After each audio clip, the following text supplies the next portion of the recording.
Please subscribe to Face TV Africa and turn the notification on. Face TV Africa, ẹ jọ̀ọ́ subscribe, hete. Face TV Muswobi.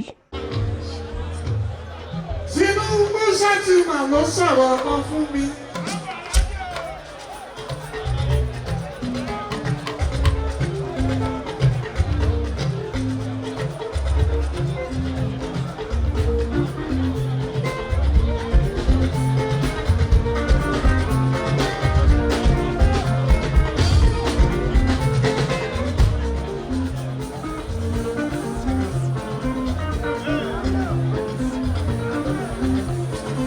Gbogbo ìpínlẹ̀ kò pátápátá.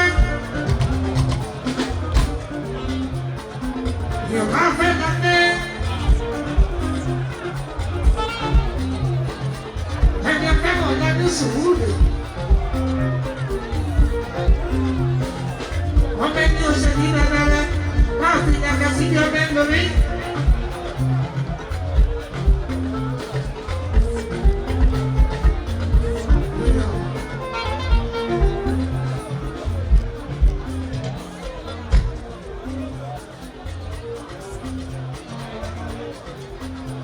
Àkànbí olóòtú rẹ̀.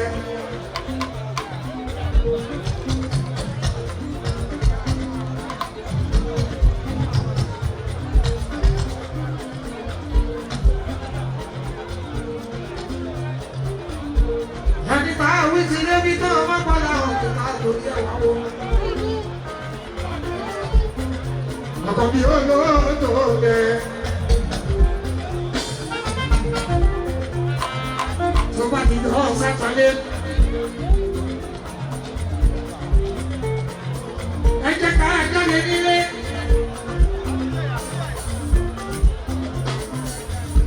Pẹ̀lú kọ̀rọ̀ mẹ́ta lọ́kàn. À ń lọ sọ tó máa kú wa bá nínú. Ìyàtọ̀ ló wẹ́lú. Torí wọ́n bá ní sátọ̀dẹ́ kan bá ti dìbò tán. Máa kì í síbi tó yẹ ká ẹ̀ dìbò sí. Etí ìwà gbọ́ yẹ o, etí ìwà gbọ́ yẹ. Etí inú.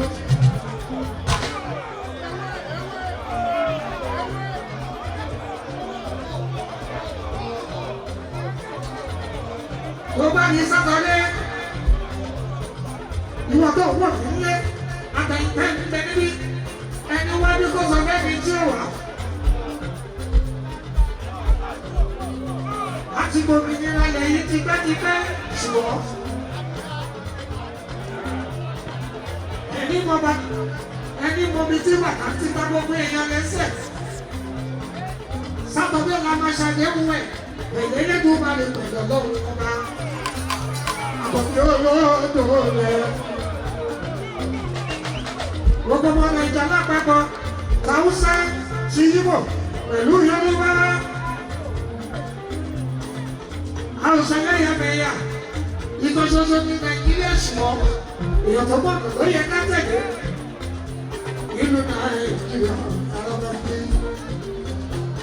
Wọ́n ti ṣe ìfẹ́ rí ní Lagos State. Àríṣẹ́ ṣàlá àríkà. Àríkà bàbá ìrẹ́kù, àkọ́bí olóòtú rẹ̀ lọ́jọ́ sátọ̀dé. Ẹtí ayá ẹ̀ tú yáyà lọ́jọ́ sátọ̀dé. Òmìnira tuntun ló ní àyílẹ̀ wá sí ìwù lọ́jọ́ sátọ̀dé.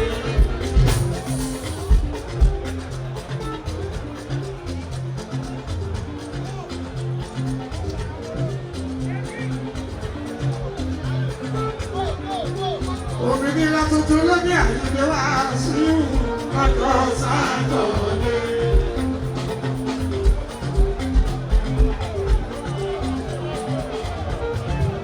Ẹ jáde kẹ́lẹ́ bí mo sọ̀rọ̀. Etí lọ́jọ́ sátọ̀dé. Ẹtí yáyà ẹ̀tú yáyà lọ́jọ́ sátọ̀dé. Má jẹ́ kó tọ̀ ẹ́, má jẹ́ kó kú lọ́tọ̀ ẹ̀ jẹ́ o. Lọ́jọ́ sátọ̀dé. jáde nílé ẹ̀ ṣàkíndẹ̀tẹ̀ṣọ̀ kẹ́kọ̀ọ́ mú ṣùọ̀ wọ́n á fi lẹ́ẹ̀tì ẹ̀kọ́ tó wá níbò torí bó o bá ṣe ìbò ẹ máa ń wọ́ ẹ̀ òun láti kọ́kọ́ ṣàkíndẹ̀tẹ̀ṣọ̀ láàárọ̀ ó tó fi lásìkò ìlú jẹ́ ẹ bá sọ̀kò ìlú àyè wá sí ìwú.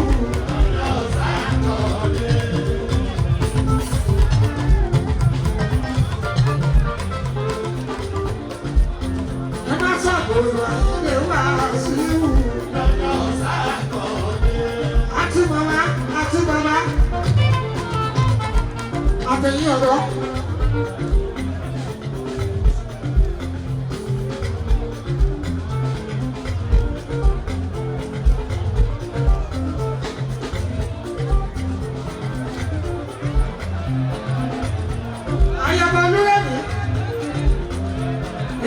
First Lady, Federal Republic of Nigeria. Ìlérí Olúwa lọ́jọ́ Sátọ̀dé. Aṣíwájú olóògbé rẹ̀ ẹlẹ́dàá àkọ́rí. Ìlérí Olúwa lọ́jọ́ Sátọ̀dé. Ẹ̀tẹ̀tẹ̀ jáde ní ẹ̀ṣà communication láàárọ̀. Lásìkò ìgbòdógbòdó. Lásìkò ìbò bá ti tó àyíké wá sí ìwú. Ìka ìlàbẹ̀ yìí, ìka ilé yìí, ìka ìlàbẹ̀ yìí, òun ni ká ẹ lò. Ìṣeré yìí, olóyè yìí tó bá bọ́ sí ìwú. Wọ́n lè pàṣẹ ẹbí, wọ́n pàṣẹ ẹbí, eléyìí ni ká ẹ lò. Ìka ìlàbẹ̀ yìí, nígbà bí mi ìbò àyíké wá sí ìwú.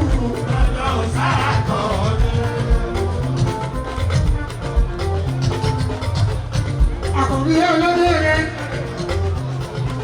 Tinubu Shettima ló sọ̀rọ̀ kan fún mi.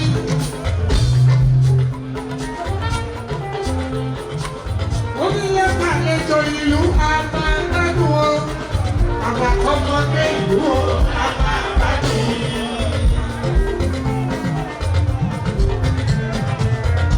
Àkọ́bí ọkọ̀ olúwẹ̀ mi. Àti ìjàmù wọ̀ tipẹ́tipẹ́. Ó ti gbójú bó ṣe o, ó ti bálẹ̀ ṣe ṣe o, ó ti fààyè sílẹ̀ fọ́tò àtòsí. Àsìkò tí ẹ̀ ló dé báyìí alábẹ́ bí. Èèyàn ní ṣerú ìyẹn mọ́gbọ́ná ọ̀, ó má ṣe rójú rere ọlọ́wọ́ bàbá. Àkọ́bí lọ́kàn, àwọn lọ́kàn. Àkọ́bí lọ́kàn, àwọn lọ́kàn. Ẹbí yáyá, ẹbí yáyà, ẹnu bí mo sọ̀rọ̀ ní Sátọ̀dé. Ìpínlẹ̀ Èkó pátápátá.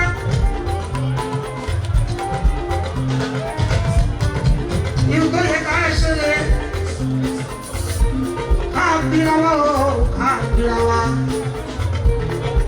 Ọmọ Nàìjíríà láàpapọ̀ gẹ́gẹ́ bí mo ṣe wí. A ò ṣe lẹ́yàmẹ̀yà. Hausa ti Ìgbò pẹ̀lú Yorùbá wa. Ìtàn náà wà lábẹ́bí.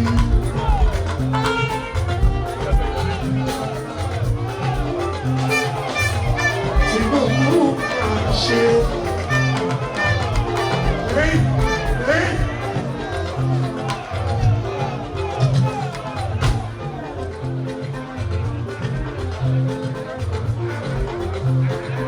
Gbogbo ẹ̀yin ọ̀dọ́ ìlú, ẹ̀yin lọ́rọ̀ yìí tó kòkòkòkòkò.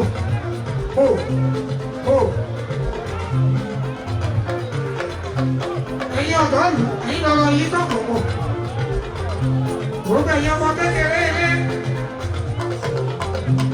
Torí gba yé àwọn lọ́wọ́. Òṣèlú bàbá akẹ́lé, ó ṣe gudugudu méje yàyà mẹ́fà. Àbòsí ọ̀jẹ̀. Ẹ̀bùkẹ́ bí alábọ̀ ṣúrì. Wọ́n ti ṣẹṣẹ bá láàlú tó àbòsí ọ̀jẹ̀. Ìfúnni kẹ́bẹ̀ ìkejì kẹ́bẹ̀ o. Ẹ̀kẹta láwa yé àbẹ́ ìgbẹ́ tán. Eléyìí ọmọ ayé ni o. Ọmọ ayé ni. Ọmọ ayé ra aṣíwájú. Ìjẹ́ gẹ́gẹ́ ẹ̀ẹ́dẹ̀jẹ̀ dákúrò bẹ́ẹ̀ dákúrò ṣe jẹ́ o eléyìí ọmọ ayé aṣíwájú tá a ń sọ ọmọ ayé àkọ́bí tá a ń sọ ọmọ ayé aṣíwájú tá a ń sọ ọmọ ayé àkọ́bí tá a ń sọ ọmọ ayé ọmọ ayé mi ọmọ ayé mi ọmọ ayé mi ọmọ ayé mi àkọ́bí tá a ń sọ àkọ́bí tá a ń sọ ọmọ ayé ìjẹ́kẹ́ ìjẹ́kẹ́ má jẹ́ dákú.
ń sọ̀rọ̀ náírà.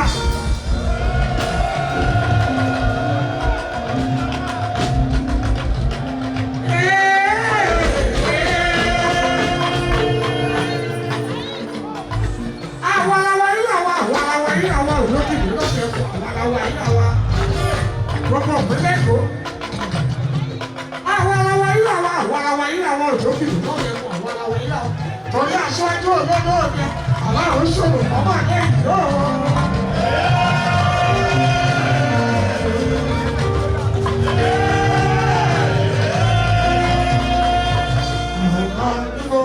Please subscribe to Face TV Africa and turn the notification on. Face TV Africa, ẹ jọ̀ọ́ ẹ subscribe hete. Face TV was Swoby.